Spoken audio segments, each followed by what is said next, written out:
រមណីយដ្ឋានល្បាក់ទឹកព្រៃនប់ជារមណីយដ្ឋានកែច្នៃនៅក្នុងឆ្នាំ2004នៅក្បែរជើងភ្នំដែលមានទីតាំងស្ថិតនៅចំការលោកអញាលូកំឈុនរមណីយដ្ឋាននេះមិនទាន់ស្ថាបនាវិរៈជាស្ថាពរនៅឡើយតែបានបើកឲ្យភ្ញៀវទេសចរជាតិនិងអន្តរជាតិចូលទស្សនាអស់រយៈពេលជាច្រើនឆ្នាំមកហើយរមណីយដ្ឋានល្បាក់ទឹកព្រៃនប់មានទីតាំងស្ថិតនៅក្នុងភូមិបាត់សេមុនឃុំព្រៃនប់ស្រុកព្រៃនប់ខេត្តព្រះសីហនុមានចម្ងាយប្រមាណជា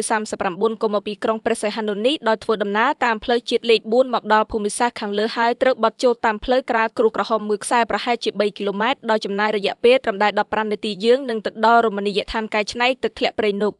បាក់ទឹកព្រៃនប់មានទេសភាពធម្មជាតិព្រៃភ្នំដែលមានខ្សែទឹកខូចចុះពីលើភ្នំគួរឲ្យចង់គយគន់គួបផ្សំនឹងចំការស្រកានាគមានអង្គទឹកចំនួន11កន្លែងនិងមានខ្យល់30ហើយជារៀងរាល់ថ្ងៃគេសង្កេតឃើញភ្ញៀវទេសចរជាតិនិងអន្តរជាតិទៅទស្សនាច្រើនជាពិសេសថ្ងៃសម្រាកនិងថ្ងៃចុងសប្តាហ៍សម្រាប់ការធ្វើដំណើរដើម្បីទៅដល់ទីតាំងនៃរមណីយដ្ឋានទឹកធ្លាក់ព្រៃនប់ភ្ញៀវទេសចរមានភាពងាយស្រួលចំពោះចំណតរថយន្តវិញភ្ញៀវទេសចរអាចធ្វើការចាប់ដោយផ្ទាល់នៅរមណីយដ្ឋានបានថែមទៀតផងសម្រាប់កន្លែងស្នាក់នៅរមណីយដ្ឋានទឹកធ្លាក់ព្រៃនប់ពុំទាន់មានបឹងហ្គាឡូផ្ទះសំណាក់និងសន្តាគារនៅឡើយទេសូមភ្ញៀវទេសចរដែលបានដល់លេងកម្សាន្តតាមរមណីយដ្ឋាននានាចូលរួមទុកដាក់សម្រាមឲ្យបានត្រឹមត្រូវសូមលើកទឹកចិត្តក្នុងការបាត់ថែរក្សាអនាម័យដើម្បីរមណីយដ្ឋានក្នុងខេត្តយើងស្អាតមានភ្ញៀវមកលេងច្រើនអានដោយសំឡេងសព្វនិមិត្តសារិកា AI